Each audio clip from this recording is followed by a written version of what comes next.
Hello, everyone. Thank you for joining today. And today we're going to be talking about one of my favorite subjects, content marketing. It's one of the cornerstones to doing well with SEO, social media. It drives a ton of revenue. But for most businesses, content marketing doesn't work. Why though? And what can businesses do to fix it? So let's dive right in. We're NP Digital. We're a global ad agency with over 1,000 people in 20 countries. We have tons of awards, including we just got the Agency Excellence Award from Google to wrap up 2024. And the reason I bring this all up is we see a ton of data. As you can see, we work in a lot of various industries from automotive to home services to CPG to D2C. The list really goes on B2B, SaaS. So we see how content marketing works for all sectors, right? Consumer-based companies, business-based companies. And we figured out over the years how to make it work, and we want to share that with you. But before we dive in, my name is Neil Patel. I'm the co-founder of NP Digital. Today I have with me Chris and Chad. They've been on our teams for a while. Chad, I think it's either you or Nick is our oldest employee at this point in the company. I don't know if it's you or Yeah, Nick, but I'm going to go with you. that would be me. Awesome. So Chris, do you want to give a quick introduction on yourself, and then Chad, you can do the same? Absolutely. I'm Chris Hill. I manage the content team for NPXL, our small and medium business division.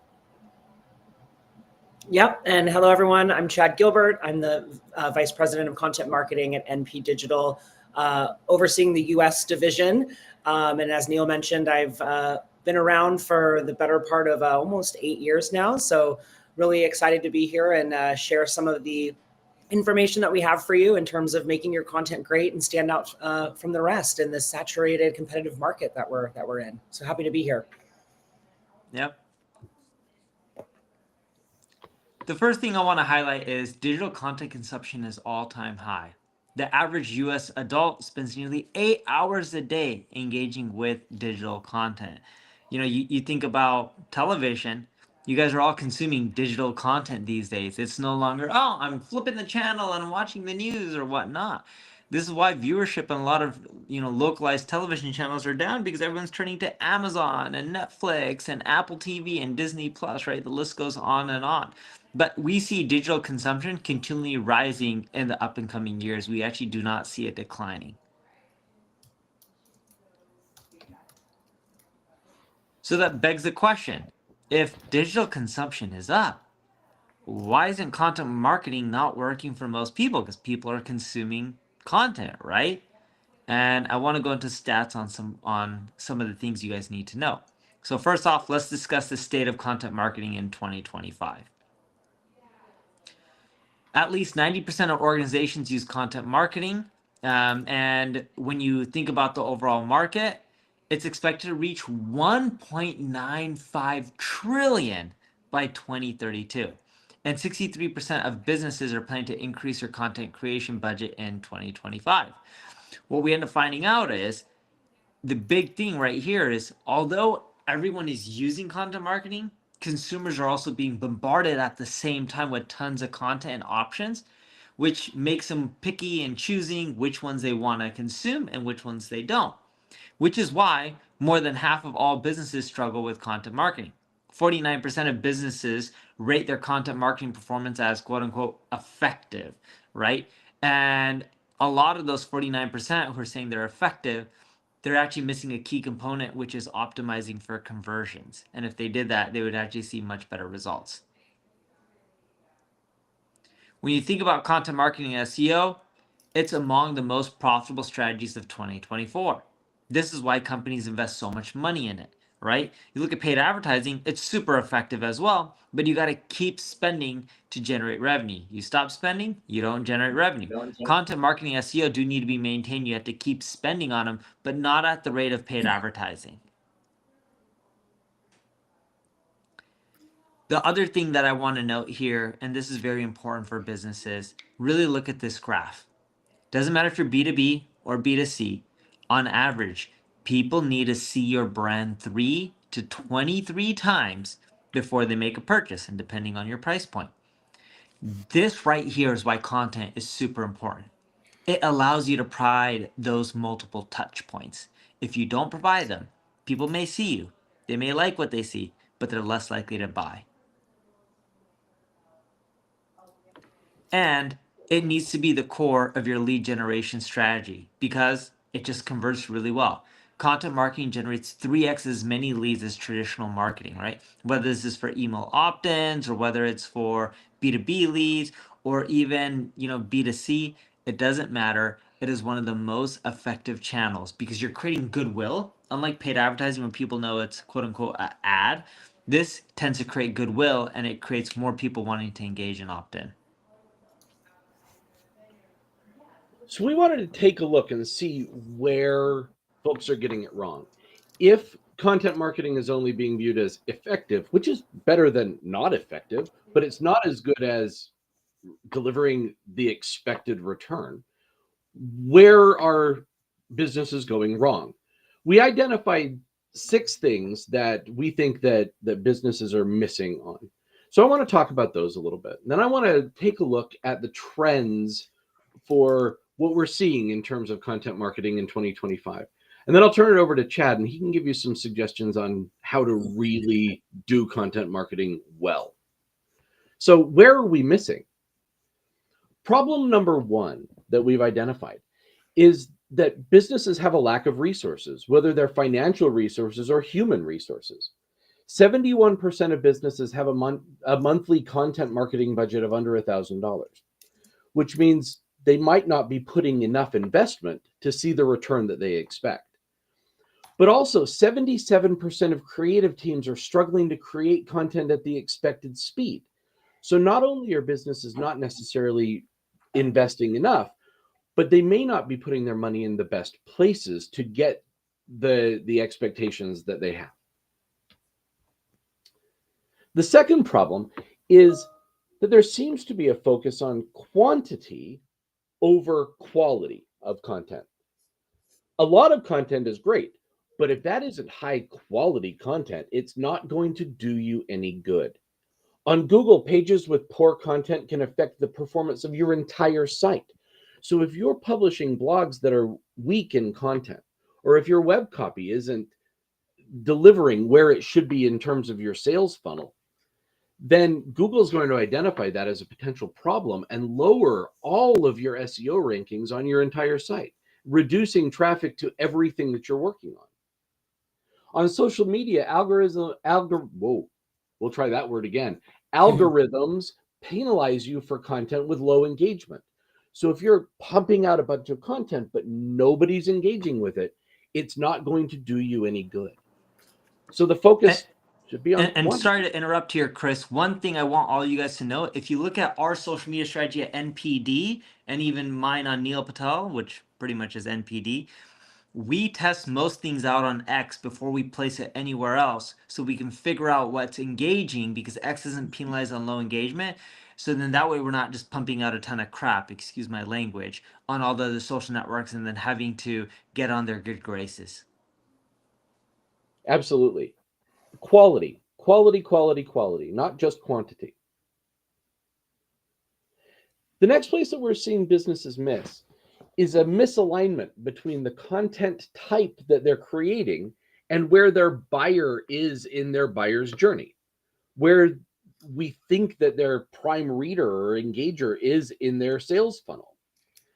We know that podcasts are great for awareness, but maybe not so great for the decision stage, where case studies are really great for the decision stage of the buyer's journey, but maybe not so great for awareness. So you need to know where your audience is in their buyer's journey, and you need to make sure that you've aligned your content to that place in the sales funnel.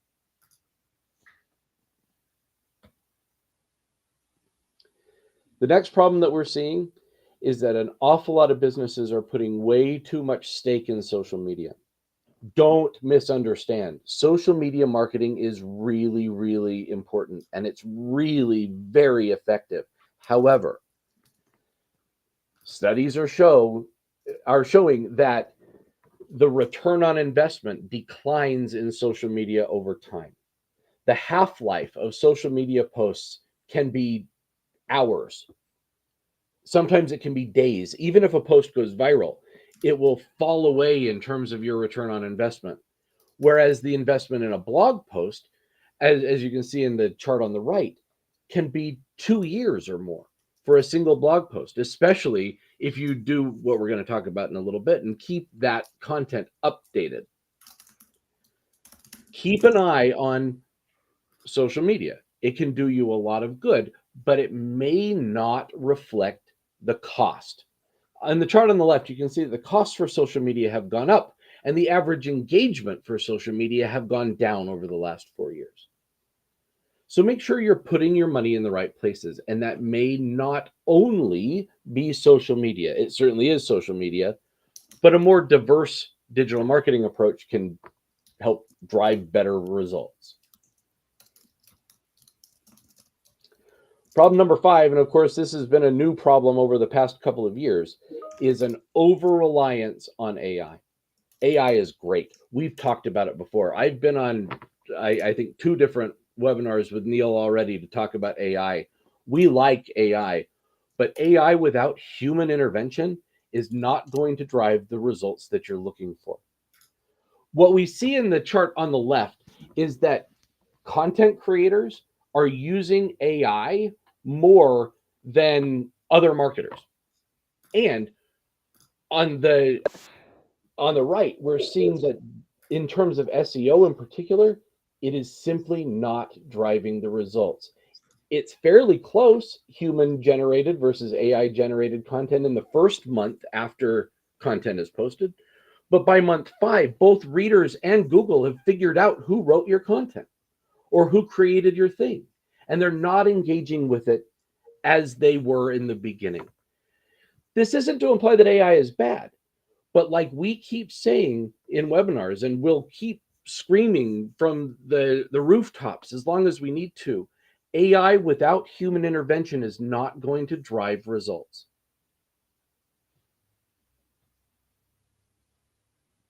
Problem number 6, like I hinted at before, is a set it and forget it approach.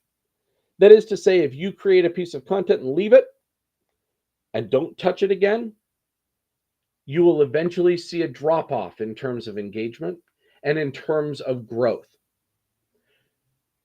In the chart, you can see that organizations that are spending a majority of their time creating new content and less time updating content are seeing a loss of traffic, where those that are almost 50-50 in terms of creating new stuff and updating their existing stuff are seeing growth. And that's true really across that sort of level. The closer you get to middle, creating new content, updating existing content, the more potential you have for growth over time.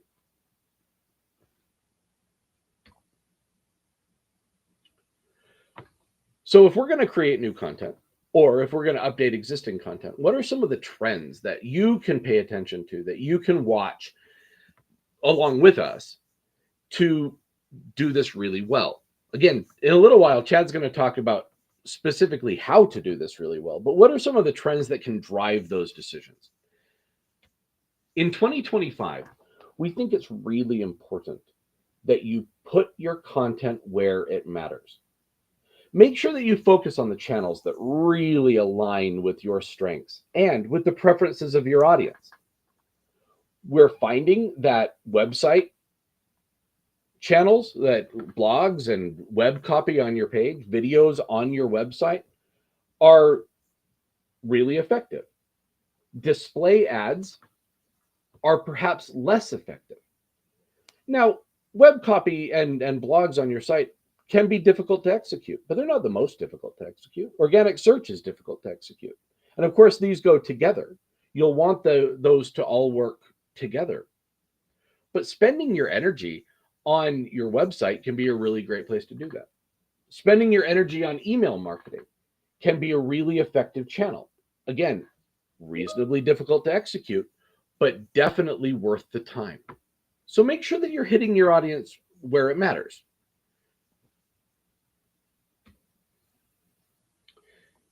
Some kinds of content are gaining traction in 2025, and we suspect that the trend will continue, that some types of content are losing traction.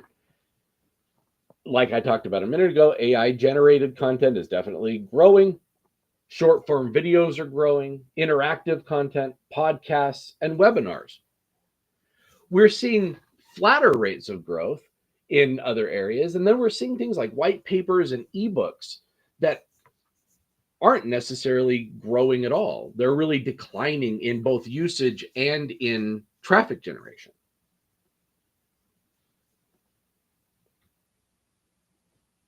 Keep in mind that different types of content serve different purposes.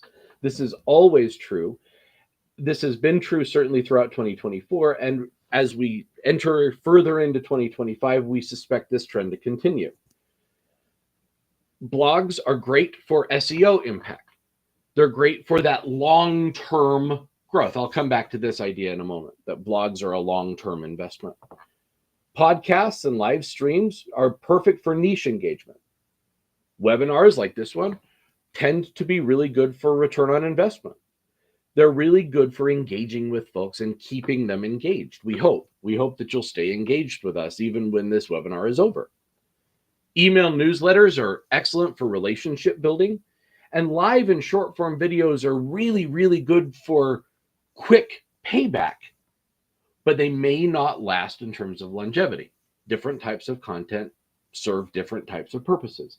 You do best if you have a diverse digital marketing strategy.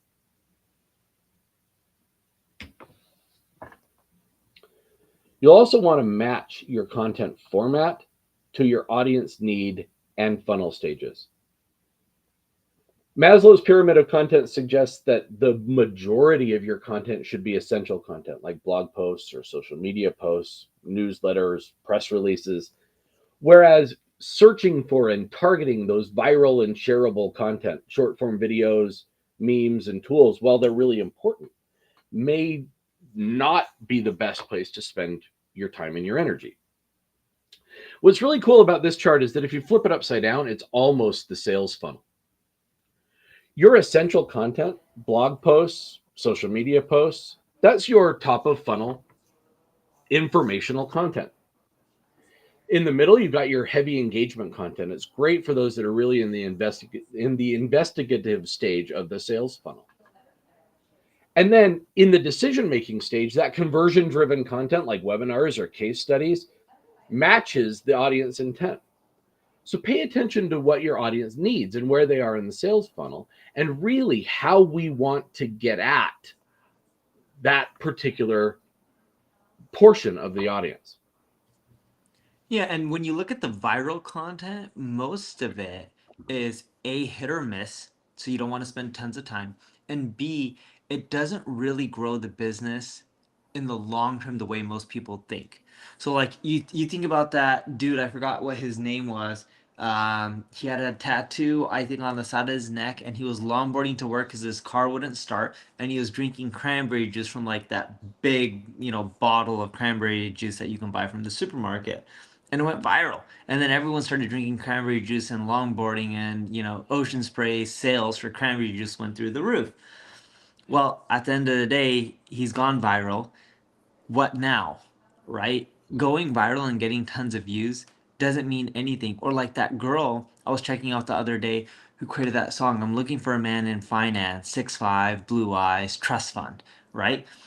Got tons of engagement on that, tons of memes from that were created. But if you look at her content now, like on TikTok, it doesn't get tons of engagement like that original post. And yeah, she's created a song with, I believe, David Guetta. Didn't generate a lot of revenue. I'm not trying to hate on her. Congrats for her trying to monetize it and do the best as possible. I hope she crushes it. Knocking on wood because I'm a little superstitious, but I hope she crushes it in the future. But sadly, the real reality is going viral doesn't necessarily equate to more revenue. And in most cases, going viral just gets you notoriety, but it generates you little to no revenue. Absolutely. Thanks, Neil. It's also really important, and Neil and I did a webinar about this a few weeks ago. to think about how different age groups are going to engage with content. You want to tailor your content format to your audience's preference. We know, for example, that baby boomers love the email newsletters, and Gen Alpha and Gen Z don't seem to care for it very much. It's just not a way of connecting with those particular audience segments that is particularly effective. Whereas if your buyer is Gen Z or Gen Alpha, long form videos are going to work great. Short form videos are going to work great. In fact, long and short form videos, it's a little bit of a sneak because it actually works great for all of the different age groups. But pay some attention to this chart. Take a look at who your audience is, who your buyer is, and make sure that you're creating content that is tracking with connecting with that particular portion of the audience. Oh, sorry about that. I hinted at this a minute ago, but one of the trends that we're really tracking and have been for quite some time is the idea that blogging is a long game. Blogging is a long-term investment. With the right promotion, your blogs can see heavy engagement and heavy traffic right away, but then you're going to see that declining for maybe as long as 6 to 9 months. And if you don't know that blogging is a long-term investment, a long game, you might be frustrated by that decline in engagement and that decline in traffic. But statistically, wait it out. Because after that time period, in terms of an SEO engagement, SEO picks up. You'll start getting more traffic. You'll start getting more eyes on that piece of content, more folks into your sales funnel. But if you get frustrated by that 6 to 9 month mark and you stop blogging because it isn't delivering the sort of return on investment that you expect, as you can see in the chart, you actually miss the majority of traffic potential from blogging. So don't forget, this year, as always, blogging is a long-term investment.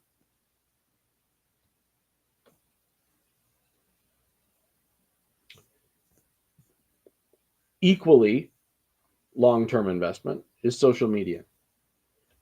Social media requires consistency of posting. Statistically, for every 22 posts that you make, one will shine and get 4 times or more of your average views. Which means if you want that 4x number, you'd better post 23 posts. And those 23 posts had better be darn good ones, because we've got to drive engagement. Most social media content, 92% of social media content doesn't go viral. So we're stuck with the last 7.9% to go viral, to get that extra level of engagement of even double or more. So social media is about consistency. Post often, post good quality content, and post it frequently in order for you to get the return you expect.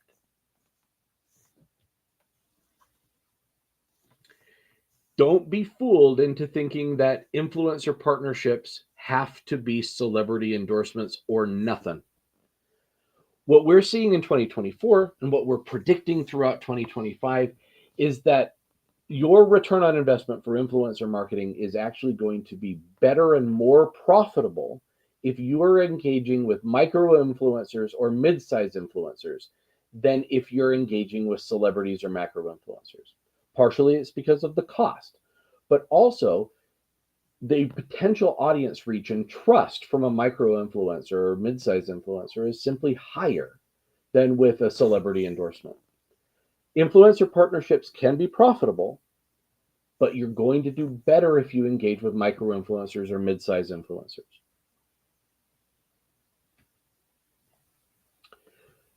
Short form videos aren't just reaching your audience on social networks.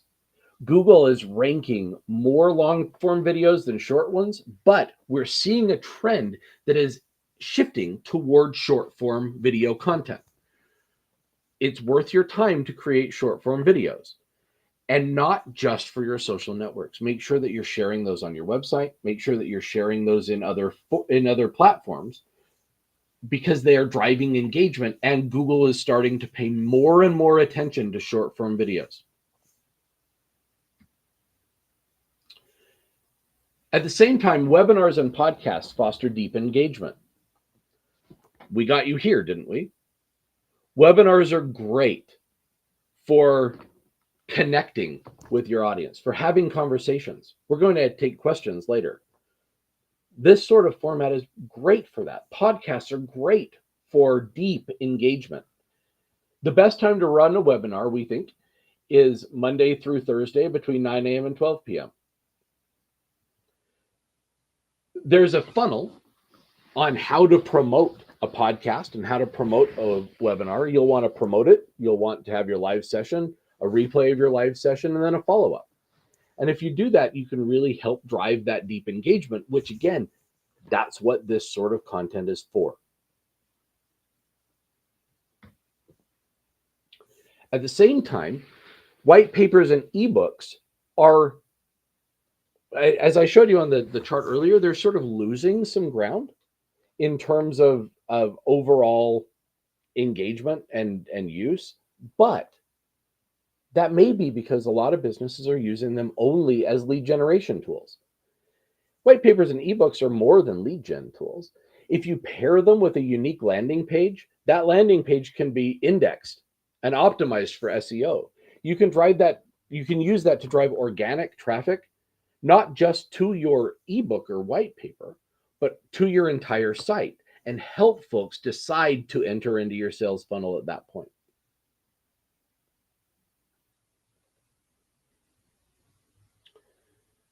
And it's important to consider the marketing content costs versus the potential return on investment. Content types like webinars or case studies, live streams, email newsletters, and podcasts have a really high return on investment potential. So as a tip, we recommend that you spend 20% of your, this is the old 80-20 rule. We all know the 80-20 rule. Spend 20% of your efforts on content strategies with a quick payback period, and 80% on the ones that produce a better long-term return on investment. So 80% of your time on things like blogs that have a longer life, and 20% of your time on things like images or short form videos that may have a really high engagement right away, but may lose that long-term engagement.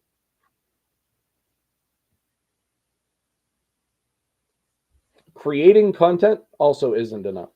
If you're just creating it and doing nothing with it, you're losing the opportunity to use that content as smartly as you can to drive engagement in a variety of different ways. You need to promote that content. Social media posts are a great way to drive traffic to a webinar, for example. Speaking of webinars, email blast it. Send a notification about your upcoming webinar or podcast or blog post to your email list. Talk about it on YouTube. And also with social media posts, go live. We go live with all our webinars, and it drives a lot of views. I don't know percentage-wise, Salo would know better, but I don't think he's on this webinar. I would conservatively say at least 30% of our views come from going live for our webinars. Absolutely. Promote it, promote it, promote it, promote it. Okay, that's enough from me. Chad? Awesome. Yeah, thanks, Chris. So now that Chris has covered off on how some brands get content marketing wrong and reviewed some of the types of content and formats we should really be focusing on or creating, the next section is really going to cover off on some tips, tricks, and insights on how to make that content great. And we've already seen a lot of great questions pop up throughout the first part of this. And this section will probably answer a handful of those. So if your question is not answered, as we mentioned, we'll be doing a question answer series at the end. But first and foremost, more is not always better, as Chris alluded to as well when it comes to content. In 2 recent studies that we ran, we uncovered the point of diminishing returns for content length. And we discovered that about 1,000 to 3,000 words is that sweet spot. Then traffic declines after that 3,000 word point in the studies that we were running. That was the graph here on the left. The second graph here is that we also uncover the average word count by industry. So there's been some questions around what do you mean by long form and what is competitive in the space? Well, this graph on the right, you can use directionally to understand in certain industries, the average length of each piece of content that was in this study. So this data is really helpful and directional, but you're also going to need to do some real-time research of the specific topics that you're looking to create and take a look at Google and other search engines to understand what's ranking there right now for certain terms. Using this data plus your manual research, you can make a decision based on the topic at hand of how long you're ultimately going to make it. And with Google search being fractured by the onset of AI and all of the active social channels and online forums that exist, you need to leverage insights across multiple platforms, inclusive of keyword research tools. We also like to look at social trends and forum discussions, things that are happening on Quora and Reddit, for instance, and the sentiment, the overall brand sentiment of the conversations that are happening in those areas. There's a lot of tools that can help pull sentiment of conversations that are happening to give you a full picture of what's going on in order to make an informed decision about what kind of content you're going to create. So you can cross-check all of this information in tools like Answer the Public to help validate your overall search volume and those opportunities specifically. So we're actively leaning into social search trends right now to inform our content strategies, specifically with the enterprise brands that we're working with at NP Digital. Customer questions and pain points. These are two tactics that I've used in my content marketing career for the better part of 15 years now, but always take a look at any questions or pain points or complaints that are happening within your industry or within specific topics that you're looking to create. Those are great to build topics around and or figuring out how to include those types of pain points or answers to certain questions within the content you're creating. This graph on this slide here shows the most popular how, what, and why questions across all major industries that are popping up right now. So you can take a look and again, use this directionally and then dive in deeper to each specific question and understand if this is the type of question you'll be wanting to answer for the content you're creating. And Chris mentioned AI writing tools a little bit in his section.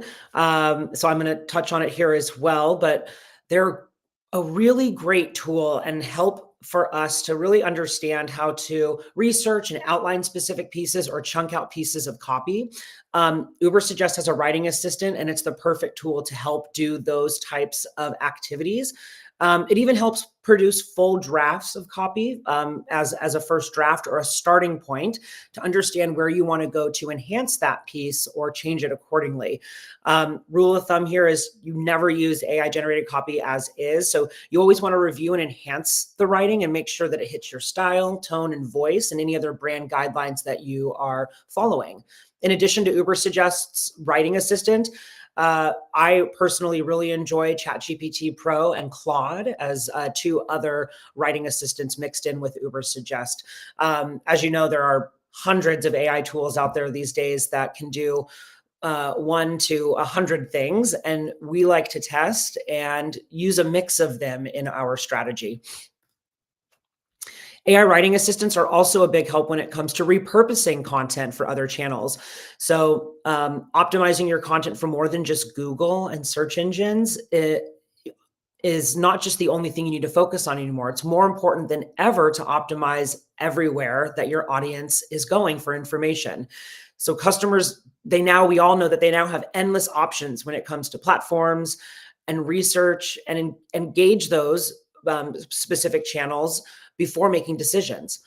Large language models like ChatGPT, social media sites, app stores, marketplaces, podcasts, and forums, those are just a few of the platforms that carry more weight along the buyer journey.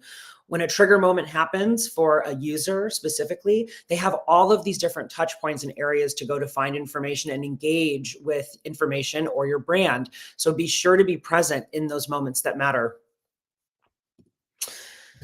And the keyword universe is also changing.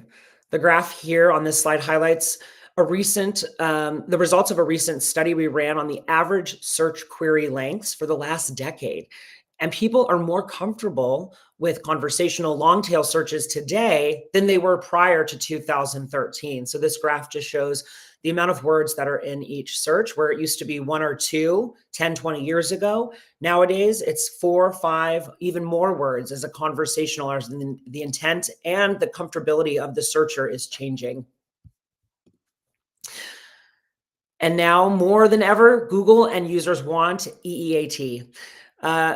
In the last few algorithmic updates over the past 12 months, a big focus continued to be on quality content determined by Google's EEAT guidelines, or the experience. Frankly, does the content creator have the necessary firsthand or real life experience on that topic? Expertise, that really leans into, does that content creator have the necessary knowledge or skill for the topic? Authoritativeness is the content creator or website. Is it known as the go-to source for a specific topic? And finally, trust. Is the content accurate, fact-checked, honest, and reliable? Those 4 guidelines that Google continues to hone in on are more important than ever, especially with the onset of AI and AI-scaled content that's happening. And in this recent study we ran, we uncovered specific tactics under each of the EEAT guidelines and how they impacted rankings and weighted them on a scale from 1 to 10. So the top ranking factors from this study specifically were around detailed content, relevant citations or links, backlinks to the content, and or brand mentions. So those 4 tactics were weighted the most important, but there was also a handful of other that are important throughout the content research that we were doing. EEAT guidelines can also be incorporated into your content refresh strategy, which you should consider at least once a year. But depending on your business or industry, once a quarter is typically ideal. Some of the main ways that we refresh content for our brands that we work for are removing time references to make the topic more evergreen and have a longer shelf life. I think there was a specific question around that when updating content.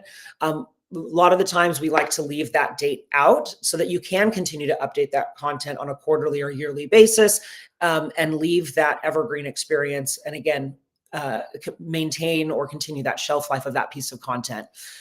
Another great way to refresh content is inject various other content formats. So video, graphic design, data visualizations are just a few of those injection points that can help make your content stickier or more relevant to promote on social, or even with other publishers. If there's a nice data visualization, some of the graphs that you've seen throughout this presentation do very well on social.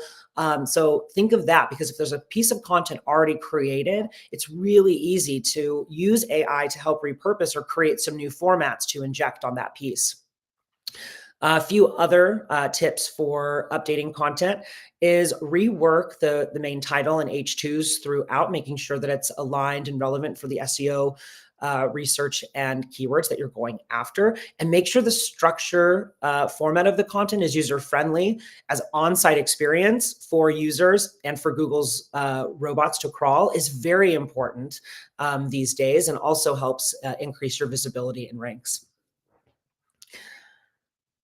And when planning your content strategy for new or refresh content, prioritize the types of content and formats that are going to garner more engagement.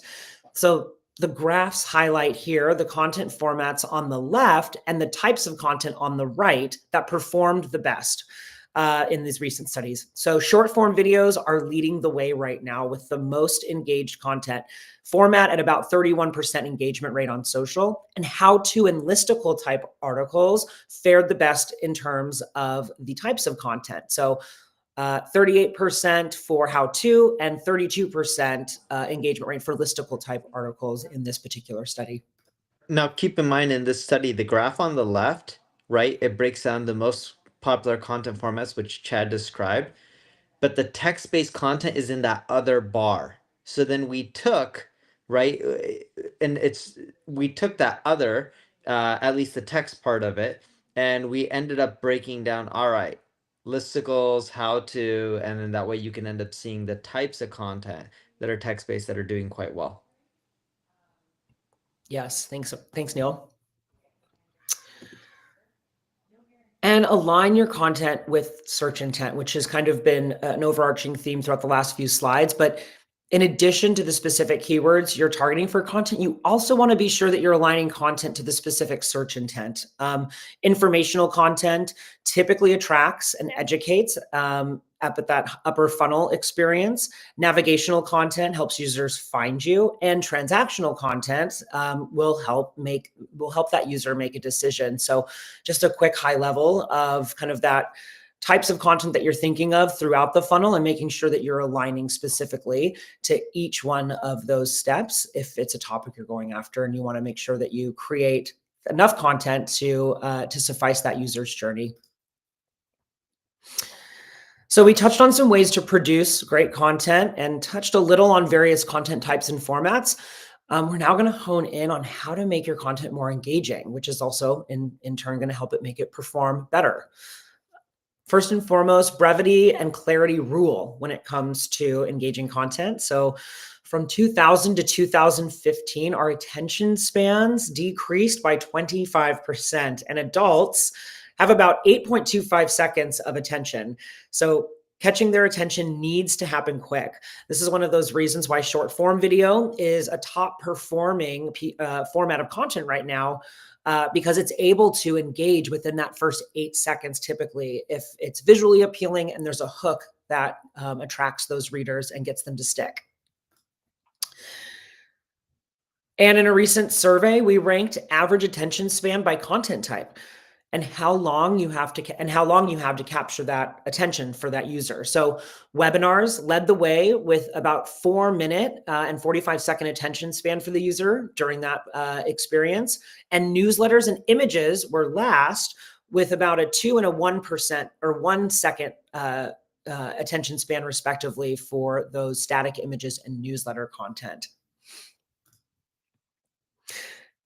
And I mentioned a bit, but headlines and hooks, those are great tactics to grab attention no matter what type of content you are producing. And the most effective headlines from this recent study include some type of number or percent, data, it evokes curiosity, or it includes a clear call to action for your users. Those were some of the tips that were bubbled up to the top of this particular study in terms of catching attention with headlines.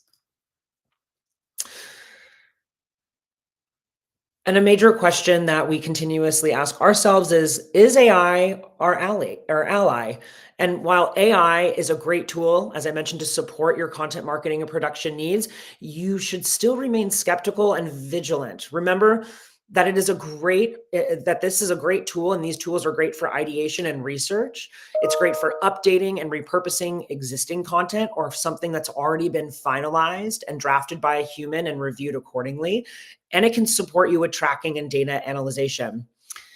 And there's some common pitfalls to look out for. AI often generates false claims and facts, even if a response from AI comes to you very clear, direct, and concise. You need to make sure that you're fact checking all the facts and stats that AI produces for you, because it is notorious for pulling facts that don't align with something that it's answering for you specifically. So always fact check AI's output. It also exhibits an algorithmic bias and can learn from inaccurate information. Similar to providing inaccurate facts, large language models can potentially start to learn some of the misinformation and continue to spit that out for other users who are searching or asking similar questions. And it is verbose and easily flagged as AI written. I think there's been a handful of questions thus far around how Google and others are determining whether or not content is drafted by AI or humans. And while it's not perfect yet, and a lot of AI checkers that launched early on last year came out as those were creating false negatives, right? These AI tools weren't really great in the beginning to unpack and understand if one piece of content was AI or human written. Those tools, and Google is getting better and better at learning the commonalities in AI produced copy.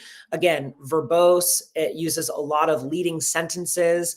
It doesn't sound human, if you will, if you were reading a story that was written by a human versus an output from an AI, the AI is a little more choppy. So those are things that are starting to be honed in on a little more, especially with Google's algorithmic updates and with some of these tools that are being refined to fully be able to flag AI written content. So humans are still very important in any AI driven process. And in a recent study of AI only copy versus AI assisted copy that we ran, the AI only copy was mediocre at best and near perfect when looking at the AI copy was mediocre at best, but then looking over at the human drafted with AI assisted copy, it was near perfect when looking at the readability, the SEO, and tone of voice. You can see that on the graph there on the right, the originality point is still pulled back a little bit more because the piece of copy was drafted by AI first, and then the human helped copy edit and then enhance a bit. But the originality of there, if you started with the human aspect of it and then utilized AI to support that, the originality might have been a little higher on that point. But again, when taking a look at this study, AI only copy is not going to cut it, especially nowadays with the extremely saturated and competitive landscapes in any industry right now online. So now I'm going to pass it over to Neil. He's going to cover a little bit about measuring content marketing success, and then we'll open it up for some questions and answers. So let's dive right in and talk about measuring content marketing success and performance. Well, most content marketers measure quote unquote success or performance by metrics like traffic and social shares and likes and social shares. And that's great. And a smaller percentage start looking at things like conversions, leads, or even the engagement on a website.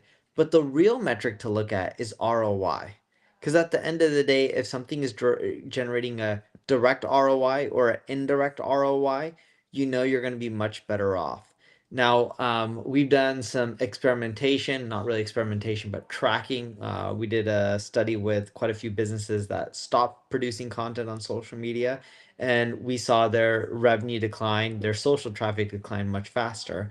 But it just shows social media has a ROI, and it may not be direct and easy to track, but it definitely has some sort of ROI, even if it's indirect. And trying to equate over time what is that indirect or direct ROI is much better than just focusing on things like traffic and shares. The biggest challenge we see when it comes to tracking and measuring all the performance is really attribution, right? How do you know if something is helping? And you got to end up looking at multi-touch attribution. You got to end up looking at, all right, what are the studies out there in my space? What are the results when we added this channel versus removed it? You got to end up running some experiments. You got to actually talk to your consumers and find out how they heard about you, what caused them to convert. All these data points will help you understand what's really driving your ROI and what's not.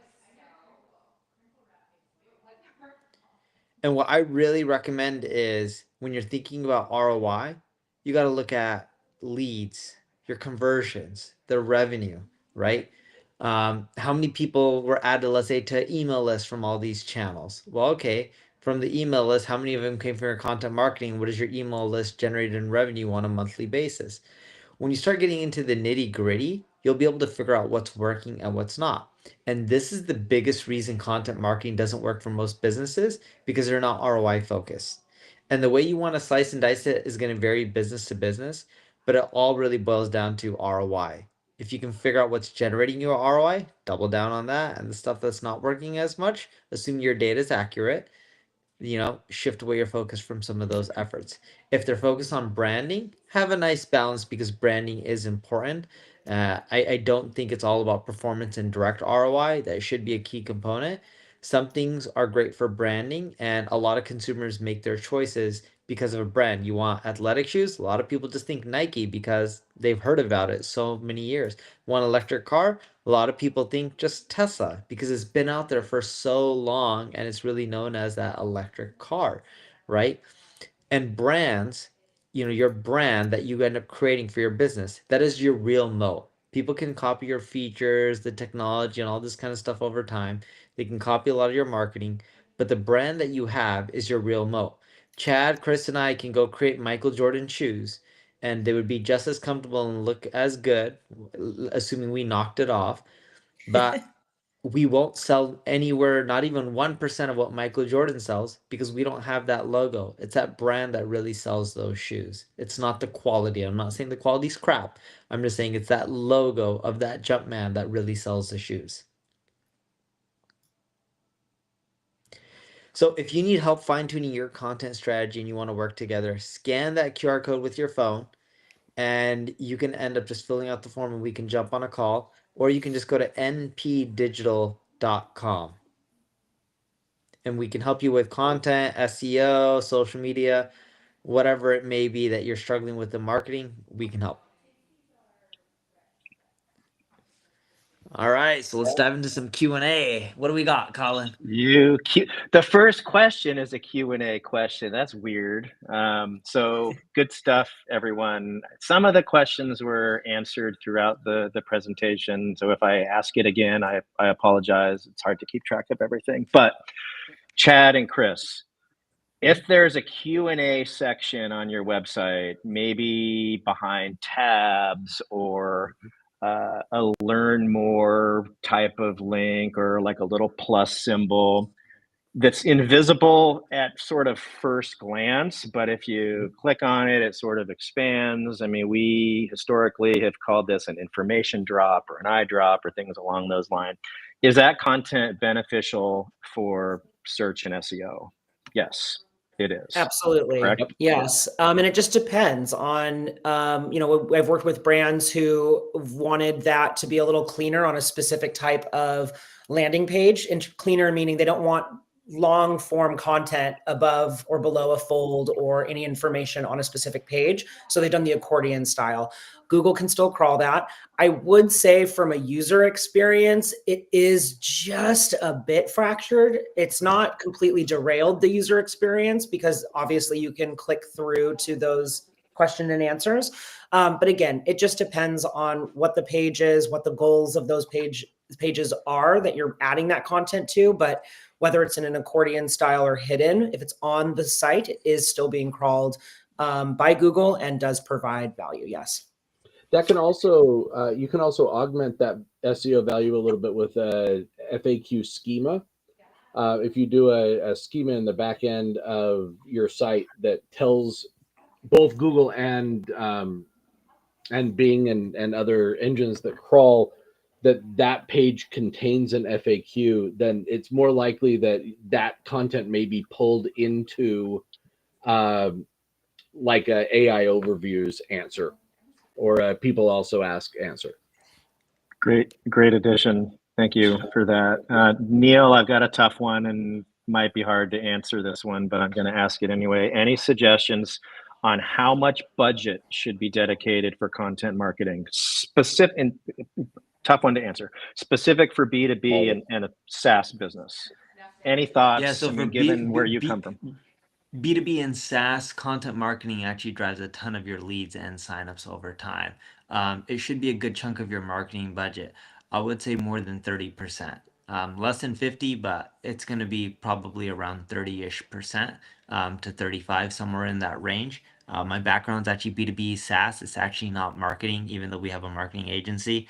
I've been in marketing forever, but almost all my companies that I created were B2B SaaS companies, and most of my friends own B2B SaaS companies. You tend to end up hanging out in similar circles, but that's a good start. And even though I say 30 to 35%, you can't start with that from day one. It doesn't matter how big you are or small you are. You got to focus on producing content for one channel, do it effectively, and continue expanding. It'll eventually get to 30 to 35% easily over time. Thank you for that. Chad, Chris, you're up next. As an agency, how do you communicate all of the best practices and everything that we've been talking about today? Like, explain how viewers maybe need to communicate with their team. That's a really good question. For my team, and again, I work with the small and medium business division. So we spend a lot of time being consultative. We spend a lot of time one-on-one with our clients, really helping them to understand their needs, making sure that we understand and that they understand their audience and where their sales funnels lie and things like that. So a consultative relationship-based approach is always, I think, always the best place to start. Yep. And then one important kind of research tactic or tool that we launch for every brand that we're working with is a comprehensive content audit. And so we call our audit the 6 R's audit, because ultimately we take a look at all content on the site once we launch to understand if we need to refresh, reformat, repurpose, retire, remain, meaning just leave it as is if the page is doing what we need it to do. But coming up with this detailed approach to content that exists and what might need to happen based on keyword research, intent, and mapping, that research experience gets packaged up into a presentation so that we are able to formally discuss certain things that need to happen with content that already exists. Because as we've talked about this, and Neil, Chris, and myself will talk about this until we're blue in the face, but refreshing existing content on a regular basis is always a really great strategy to continue on, more so than creating net new content, especially if there is a lot of content on your site already, right? We like to do that hygiene approach. So there's a few different things we put together to then package up, and then we're able to have an informed discussion around what needs to happen. And then of course the client has the right to review, approve, and then work with us on an approach for those pieces of content. There were actually, and we've only got a couple of minutes, so I'm going to get to these questions. There were a lot of people asking about how do you update content, the timing in which you do that. I think there was a slide that said a blog post sort of peaks after 9 months. Like, what do you do there? But one of the questions that I saw a couple of different times was when updating existing blog content, let's just say in WordPress, do you have a recommendation on how to do that? Do you republish the same page with a note that says originally posted, updated on such and such a date?